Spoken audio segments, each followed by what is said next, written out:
بارے میں بات کریں گے جو سب سے زیادہ خطرناک سمجھی جاتی ہیں، اتنی خطرناک کہ وہ کسی کی جان بھی لے سکتی ہیں۔ نمبر 6، 1947 میں جب انڈیا برٹش راج سے آزاد ہوا تو اس کو اپنی ڈیمانڈز پوری کرنے کے لیے نمک امپورٹ کرنا پڑتا تھا۔ آج انڈیا نمک کا تیسرا بڑا پروڈیوسر ہے، جو نہ صرف اپنی ضرورت پوری کرتا ہے بلکہ انڈین سالٹ پوری دنیا میں ایکسپورٹ بھی ہوتا ہے۔ انڈیا میں زیادہ تر سالٹ کی پروڈکشن ویسٹ گجرات میں ہوتی ہے۔ سیٹلائٹ فوٹیج میں یہ رنگین ریکٹینگلز جو آپ دیکھ رہے ہیں، یہ سالٹ ایویپوریشن پونڈز ہیں۔ یہاں سالٹ ورکرز کڑکتی گرمی میں سولر ایویپوریشن میتھڈ کے ذریعے سالٹ پروڈیوس کرتے ہیں۔ سب سے پہلے یہ لوگ صحیح موسم کا انتظار کرتے ہیں جس میں بارشیں نہیں پڑتی۔ پھر یہاں مٹی سے پارٹیشن بنا کر پونڈز تیار کیے جاتے ہیں اور اس کے بعد شروع ہوتا ہے کمر توڑنے والا کام۔ پونڈز کو ٹھوس بنانے کے لیے اس پر ہاتھوں کی مدد سے بھاری رولرز چلائے جاتے ہیں۔ یاد رہے، جتنی زیادہ زمین ٹھوس ہوگی اتنا اچھا سالٹ پروڈیوس کر سکے گی۔ ایک پونڈ پر کم از کم 20 سے 25 مرتبہ رولر چلانا ہوتا ہے۔ گجرات کی آگ برسانے والی گرمی میں یہ کام پورے دن تک کرنے سے ان ورکرز کی باڈی اکثر ڈی ہائیڈریٹ بھی ہو جاتی ہے۔ اب یہ ورکرز زمین میں کھدائی کر کے برائن واٹر تلاش کرتے ہیں۔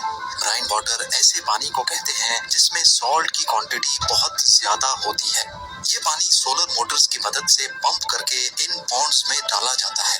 کئی مہینوں کے بعد پانی ایوپوریٹ ہو جاتا ہے اور پیچھے ایسے سالٹ کرسٹلز چھوڑ جاتا ہے۔ ان حالات میں کام کرنا خطرے سے خالی ہرگز نہیں ہے، کیونکہ ان فارمرز کو نہ صرف آگ برسانے والی گرمی میں دن بھر مزدوری کرنی ہوتی ہے بلکہ نمک کا ہائی ایسیڈک پانی بھی ان کی اسکن کو نقصان پہنچاتا ہے۔ اس کے ساتھ ساتھ یہ فارمرز بہت چھوٹی عمر میں ہی اپنی نظر کھو بیٹھتے ہیں، کیونکہ سورج کی روشنی سفید نمک سے ریفلیکٹ ہوتی ہے تو اس کی برائٹنس کافی زیادہ ہو جاتی ہے، جو ان کی آنکھوں کو خاصا نقصان پہنچاتی ہے۔ اتنی محنت کرنے کے بعد بھی یہ فارمرز صرف 30 پیسے فی کے جی کے حساب سے نمک بیچتے ہیں۔ نمبر 5، سلفر کی دنیا بھر میں کھپت 6 ارب US ڈالرز ہے، لیکن اس کو مائن کرنے والے ورکرز کو صرف $7 ڈیلی ہی ملتے ہیں۔ یہ ورکرز اپنی جان جوخم میں ڈال کر دنیا کی سب سے خطرناک جگہ میں سلفر کلیکٹ کرنے جاتے ہیں۔ کار بیٹریز، فرٹیلائزر اور آئل ریفائننگ جیسی $1 ٹریلین انڈسٹریز میں استعمال ہونے کے ساتھ ساتھ وہ سلفر ہی ہے جس سے شوگر کا کلر براؤن سے وائٹ ہوتا ہے۔ ان سب چیزوں کے علاوہ سلفر ایک بہترین پلانٹ نیوٹرینٹ بھی ہے۔ سلفر نہ ہو تو ایگریکلچر سیکٹر بری طرح سے اثر انداز ہو سکتا ہے، کیونکہ فصلوں کو اچھی پیداوار کرنے کے لیے سلفر کی ضرورت ہوتی ہے۔ جتنا سلفر آج ہمارے لیے امپورٹنٹ ہو چکا ہے، اتنا ہی اس کو ایکسٹریکٹ کرنا مشکل ہے۔ ایسٹ جاوا انڈونیشیا میں موجود یہ ہے آئچن کریٹر۔ یہ ایک ایکٹیو والکینو کریٹر ہے جہاں سے کئی جان لیوا گیسز نکلتی رہتی ہیں۔ یہ گرم اور خطرناک گیسز زمین کے اندر سے نکلتی ہیں تو کنڈنسیشن کی وجہ سے لیکوڈ میں کنورٹ ہو جاتی ہیں۔ یہ لیکوڈ پائپ سے ٹپک کر نیچے گرتا ہے جو ٹھنڈا ہونے پر سلفر چپس کی شکل اختیار کر لیتا ہے۔ ورکرز کو ان گیسز کے درمیان جا کر ان سلفر چپس کو کلیکٹ کرنا ہوتا ہے۔ ایک ورکر دن میں 200 kg سلفر کو اپنے کاندھوں پر اٹھا کر گریڈر چڑھتا ہے اور پھر میلوں دور اس کو مارکیٹ میں جا کر سیل کرتا ہے، جہاں ان کو 75,000 سے 1 لاکھ انڈونیشین روپیے ملتے ہیں، جو اصل میں صرف $7 بنتے ہیں۔ ایک ریسرچ کے مطابق جان لیوا گیسز اور سلفر پاؤڈر انہیل کرنے کی وجہ سے یہ ورکرز 50 سالوں سے زیادہ نہیں جی پاتے۔ اپنی فیملی کو زندہ رکھنے کے لیے یہ لوگ خود موت کے قریب جانے پر مجبور ہیں۔ یہی وجہ ہے کہ سلفر، جس کو ڈیولز گولڈ بھی کہا جاتا ہے، اس کو ایکٹیو والکینو سے ایکسٹریکٹ کرنے کی جاب دنیا کی خطرناک جابز میں شمار ہوتی ہے۔ نمبر 4، ویلڈرز کو ویلڈنگ کے دوران ہیٹ، فائر بالز اور دھماکوں سے اپنے آپ کو بچانا ہوتا ہے، لیکن یہی کام جب سمندر کے اندر کیا جائے تو مشکلات میں 10 گنا اضافہ ہو جاتا ہے۔ جی ہاں، انڈر واٹر ویلڈرز کی جاب دنیا کی سب سے خطرناک جابز میں شمار ہوتی ہے۔ اس فیلڈ سے تعلق رکھنے والے امپلائیز کو underwater pipelines, ships, dams اور offshore oil platform کی ریپیئر کے لیے پانی کے اندر جا کر ویلڈنگ کرنی ہوتی ہے۔ अंडर वाटर वेल्डिंग में एक्सप्लोजन और शॉर्ट सर्किट का खतरा 10 गुना बढ़ जाता है और पानी के प्रेशर से बह जाने का खतरा भी मंडरा रहा होता है।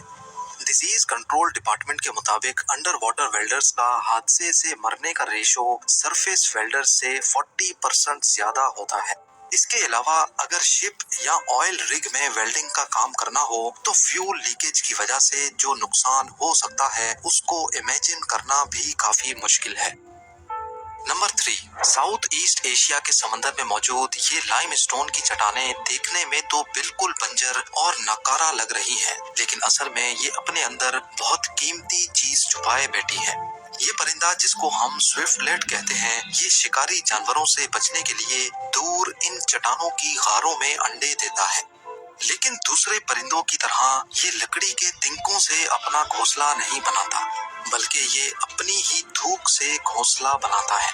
जी हाँ, इस घोंसले की पूरे साउथ ईस्ट एशिया में बहुत डिमांड है, क्योंकि इससे एक सूप बनाया जाता है जो कहा जाता है कि इंसान की सेहत के लिए बहुत मुफीद है। इन चट्टानों तक पहुंचना सिर्फ बोट की मदद से पॉसिबल होता है और इन पर चढ़ना मुश्किल होने के साथ साथ बहुत रिस्की भी होता है। वर्कर्स जो इस नेस्ट को तलाश करते हैं, इनको लोकल लैंग्वेज में बुशरडोर्स कहा जाता है।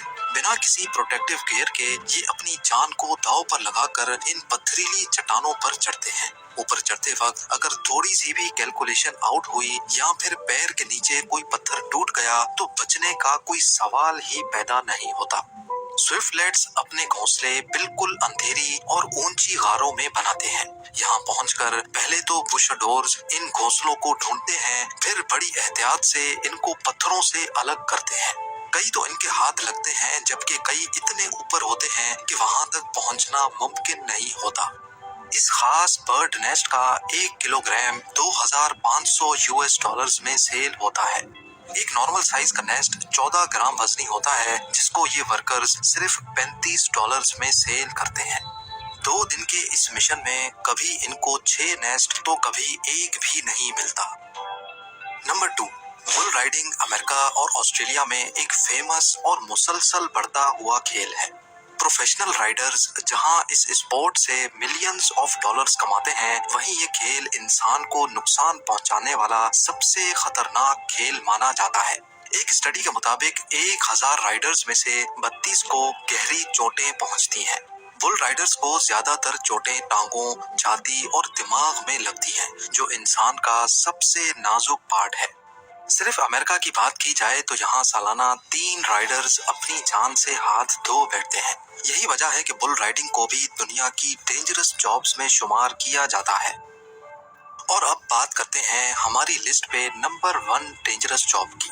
शौक के तौर पे फिशिंग करना तो बहुत अच्छा लगता है, लेकिन जो लोग फिशिंग से अपना गुजर बसर करते हैं, उनके लिए ये जॉब मौत को दावत देने जैसी होती है। माहीगीर मछलियां पकड़ने के लिए दूर समंदर में जाल बिछाते हैं। अक्सर ऐसा होता है कि जाल फेंकते वक्त उनकी कश्ती पलट जाती है और वो खुद जाल में फंसकर पानी में ही दम तोड़ देते हैं। इसके अलावा कांटों की मदद से फिशिंग करना भी किसी सूरत खतरे से खाली नहीं है। कई बार हुक्स फेंकते वक्त कश्ती पर मौजूद दूसरे माहीगीरों को जाकर लगते हैं। अगर ये लोग इन हादसों से बच भी जाएं, तो अचानक आने वाले समुद्री तूफान से बचना करीब नामुमकिन ही हो जाता है। फिशिंग इंडस्ट्री में सबसे ज्यादा एक्सीडेंट्स अलास्का में होते हैं। अलास्का और रशिया के दरमियान गल्फ ऑफ अलास्का में क्रैब्स का सीजन सर्दियों में सिर्फ चंद दिनों तक ही रहता है, जिसमें हर साल 200 फिशिंग बोट्स हिस्सा लेती हैं। क्रैब को पकड़ने के लिए 400 केजी वजनी एक स्टील केज को समंदर में फेंका जाता है। इस केज में ये लोग गोश्त के टुकड़े रखते हैं, जिस पर क्रैब्स अट्रैक्ट होते हैं। क्रैब फिशिंग में सबसे ज्यादा नुकसान यहाँ के ठंडे मौसम और बर्फ जैसे पानी की वजह से होता है।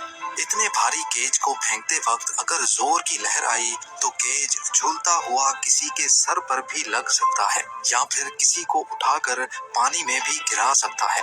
इतने ठंडे पानी में गिरते ही इंसान को हाइपोथर्मिया हो जाता है। इस मेडिकल कंडीशन में इंसान की बॉडी की सारी हीट निकल जाती है, जिसमें इंसान का बचना नामुमकिन हो जाता है। एक एस्टीमेट के मुताबिक 1 लाख माही